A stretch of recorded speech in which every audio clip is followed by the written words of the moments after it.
Dong Zhuo, courtesy named Zhongying, was a politician and warlord who lived in the late Eastern Han Dynasty. He seized control of the capital Luoyang in 189 when it was in a state of turmoil following the death of Emperor Ling and a clash between the eunuch faction and some court officials led by General-in-Chief He Jin.Dong Zhuo subsequently deposed Emperor Shao and instated Emperor Xian.Dong Zhuo rose to power in the Han imperial court and ruled the nation with tyranny and cruelty for a brief period of time. The following year, a coalition of regional officials and warlords launched a punitive campaign against Dong, forcing him to move the capital to Chang'an. Dong Zhuo was assassinated in 192 by his foster son Lu Bu as part of a plot orchestrated by Interior Minister Wang Yun.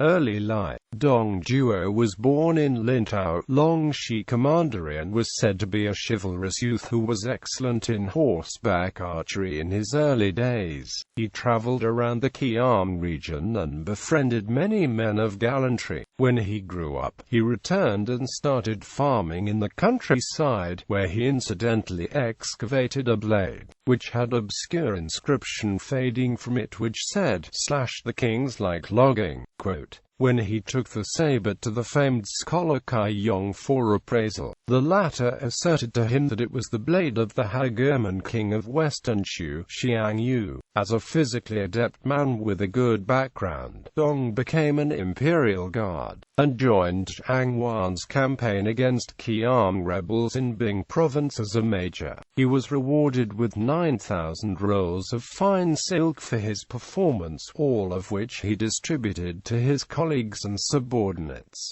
Dong was sent to quell the Yellow Turban Rebellion in the early 180s after a few subsequent promotions, but he was defeated by the rebels and demoted. When the tribes of Qiang and Hu rebelled with local gentries Han Sua and Bainzhang in Liang province, Dong was reinstated as Knight General and sent to suppress the rebels. During a battle with the Qiang tribes, Dong Zhuo's army was outnumbered and a river sealed his retreat route. To prevent his army from being routed by the enemy, Dong ordered his troops to dam the river and pretend to fish in the reservoir formed. He sent his men to cross the drained lower stream and break the dam in order to thwart any subsequent pursuits by the enemy. Despite failing the campaign, Dong's unit was the only unscathed unit of the Han forces. Dong Zhuo was henceforth promoted to General of the Van and Inspector of Bing province.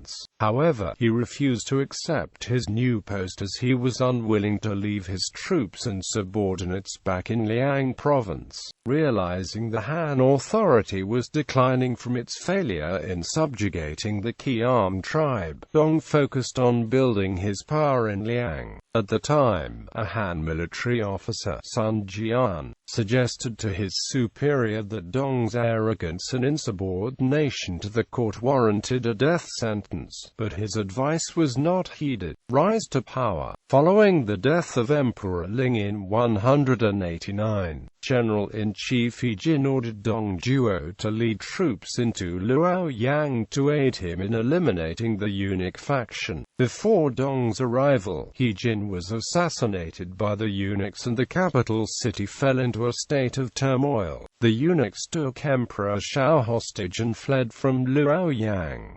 Dong Zhuo's army intercepted the eunuchs and brought the emperor back to the palace. At the same time, He Jin's half-brother, General of Chariots and Cavalry He Miao, was killed by his subordinates after they accused him of colluding with the eunuchs. He Jin and He Miao's forces were without a leader and came under Dong Zhuo's command when the latter led his ferocious Liang province troops into the city. Dong also instigated instigated Lu Bu to kill the latter's foster father and imperial commandant of capital guards, Ding Yuan. When the commandant disagreed on his proposal to replace Emperor Shao with a younger Lu Xie, Lu then became Dong's adopted son and trusted aide, and assisted Dong to take total control of the imperial capital of Luoyang. At the onset of his arrival to Luoyang, the powerful gentries and eastern warlords did not wish to see Dong becoming influential, and Dong was aware of that and told his generals to lead troops out of the city at night and re-enter through the front gate at noon. Thus,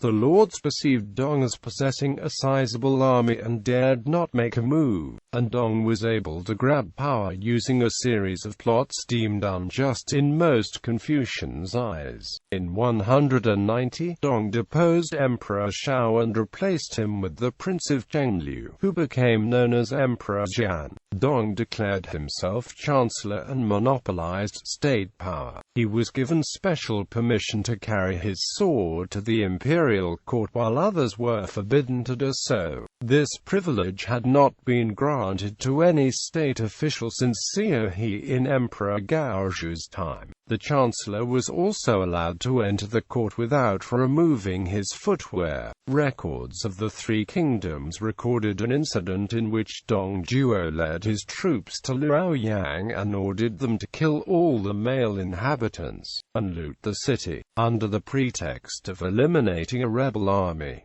It was said that Dong Zhuo even slept on the emperor's bed and slept with palace maids. Coalition against Dong Zhuo. Initial stage. In the same year, regional officials and warlords around the country formed a coalition force and launched a punitive campaign against Dong Zhuo. In response, he sent a detachment to intercept the coalition vanguard led by Sun Jian, and ordered his son-in-law, Niu Fu, to develop the fortress of Mei, where Niu stored 30 years of food supply. After his subordinates, Huazhong, Hu Zhen, and Lu Bu, were defeated by Sun Jian at Yangren, Dong Zhuo sent an eloquent Li Ju to propose a marriage between Sun's son and Dong's daughter. The lobbyist promised Sun Jian that the country could be split between the two families, but the vanguard general rebutted Li Ju strongly and made further preparation to attack Luoyang. Thus,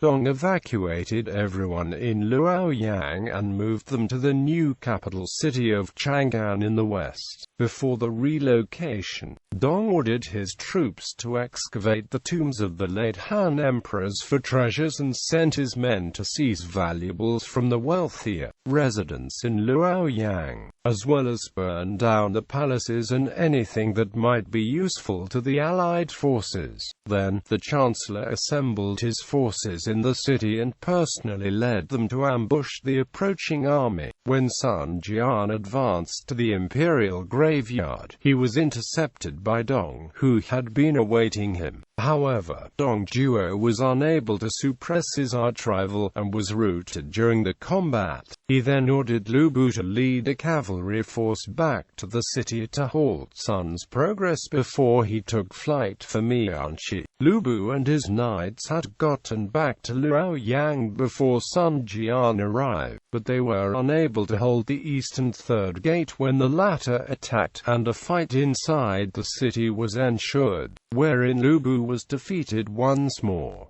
Final stage. After the capture of Luoyang, the Allied forces found nothing but a scene of ruins, so they retreated back and awaited further development. Dong Zhuo then sent his skilled generals, Li Ju, Guosi, and Zhang Ji to the front line against the eastern warlords. At the time, the alliance was having internal conflicts and did not focus on fighting them, so the senior imperial officer, Zhou Jin, could only ask his old friend Tao Qian to give him a hand in a futile effort to fight the forces of Dong. Tao, despite having a general alliance with Dong, indeed sent 3,000 elite Danyang troops to Zhou to battle Dong forces at Zhongmu, where Zhou was totally crushed. Li and his comrades then performed raids around area of Chenliu and Yingshuan, wherein Cao Cao and the likes were unable to stop them, and many residents there were hijacked and enslaved. The soldiers of the coalition were quite terrified by the creative and insane treatment Dong designed for them. If captured, he would have the captives tied up with fat-soaked clothes, and started a fire from the foot as the captives' heads were unbound. He could enjoy the screams and facial expressions from them. However, such a hobby was not shared by most of the educated imperial officials. Since the warlords were far from able to stop him separately, Dong Zhuo's autocracy started to stabilize in the new capital. 2 months after he moved the capital, Dong Zhuo revived and held the title of Grand Master, an antiquated title once reinvigorated by Wang Mang, but was scrapped in Eastern Han. He also appointed his younger brother Dong Min as general of the left, and gave official posts to several of his kin.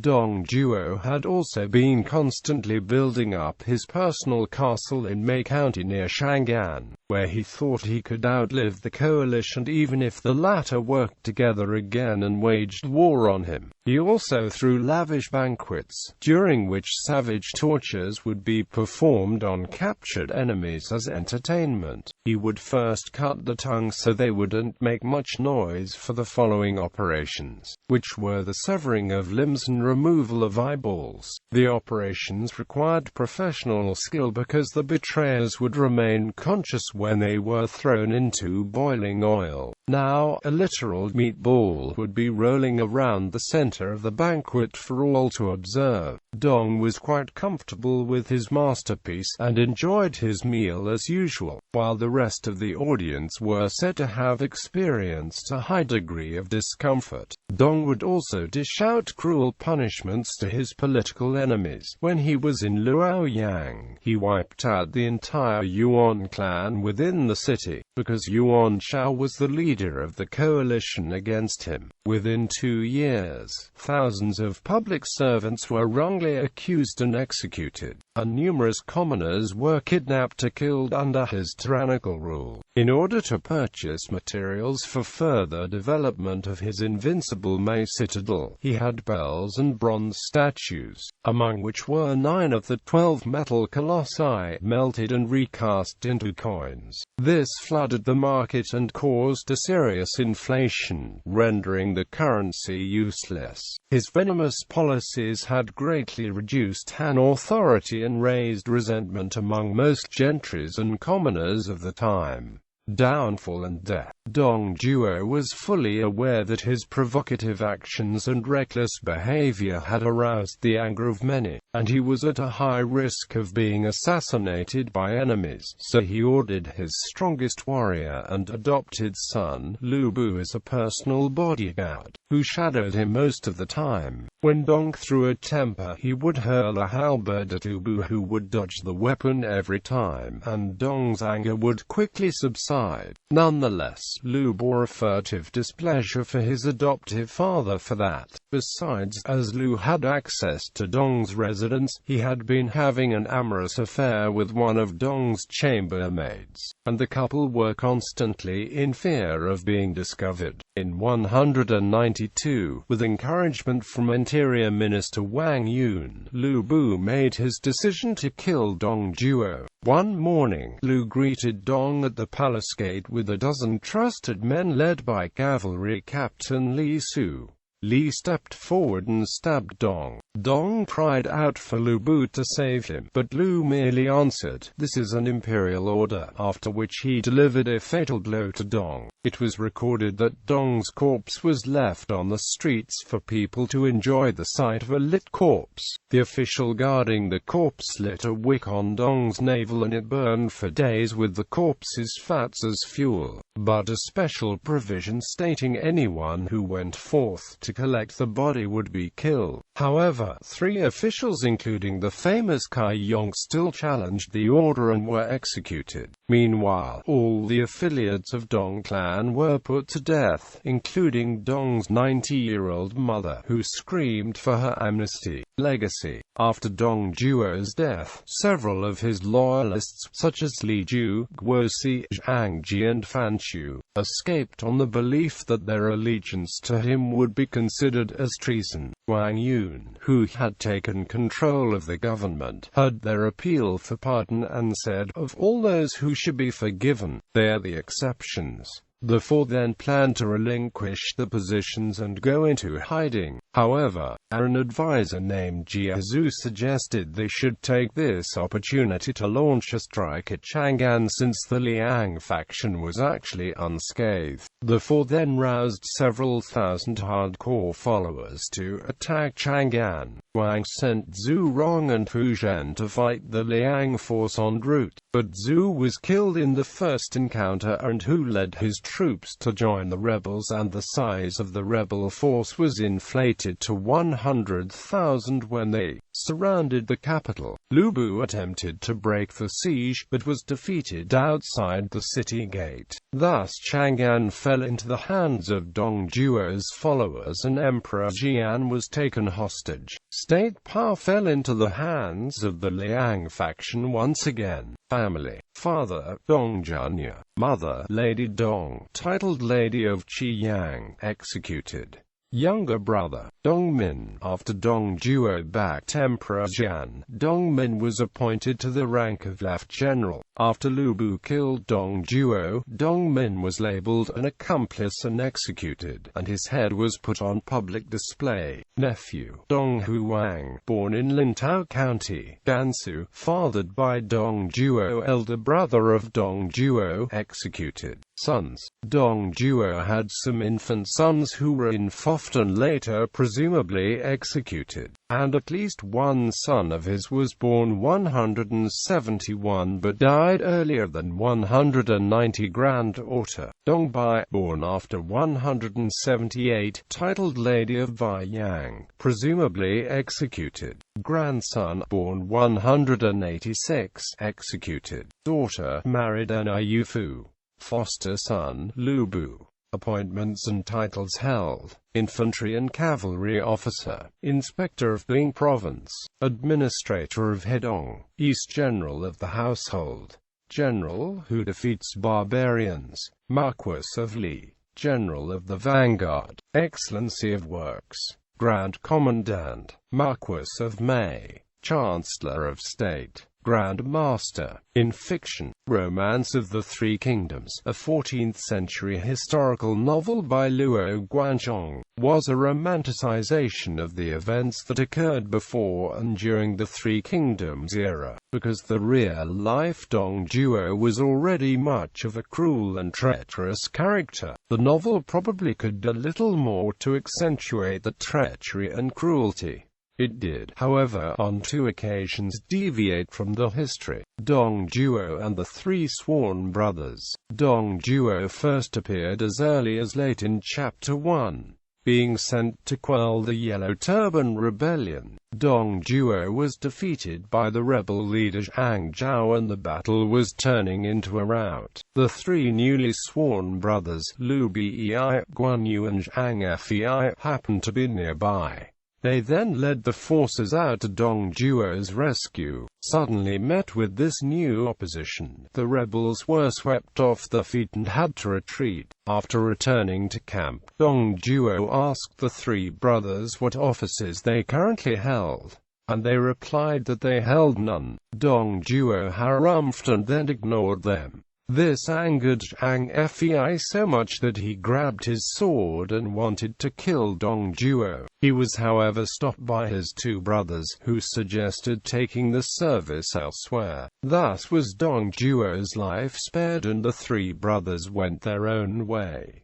Dong Zhuo and Diaochan. Perhaps the most popular story about Dong Zhuo was the fictional love triangle involving Dong Zhuo, Lu Bu and Diaochan, which eventually led to the death of Dong Zhuo in the hands of his own adoptive son, Lu Bu. After Dong Zhuo moved the capital to the more strategically sound Chang'an, Interior Minister Wang Yun started to contemplate a plot to assassinate the tyrant by using the petite Diaochan, a Song girl who was brought up in his household but whom he had been treating like his own daughter, to plant the seed of dissension between Dong Zhuo and Lu Bu. Inviting Lu Bu over one night, Wang Yun asked Diaochan to serve wine to the guest. Lu Bu was immediately seized by the girl's beauty. Well aware of this, Wang Yun then promised to marry Diaochan to the mighty warrior. A few days later, however, Wang Yun laid a feast for Dong Zhuo and repeated the feat. Like Lu Bu, Dong Zhuo could not lift his eyes off Diaochan, who also displayed her prowess in song and dance. Dong Zhuo then brought Diaochan home and made her his concubine. When Lu Bu heard about this early the next morning, he headed for Dong Zhuo's bedroom and peeped in through the window. There he saw Diaochan sitting up grooming her hair while Dong Zhuo was still asleep.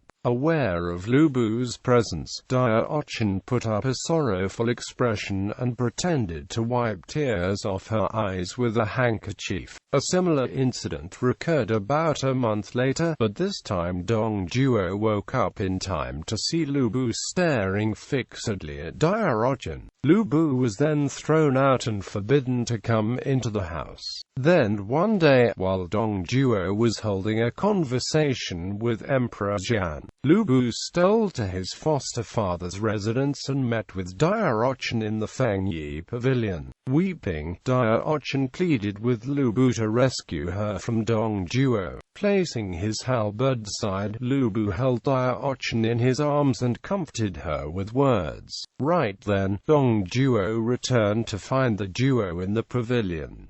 The startled Lu Bu turned to flee.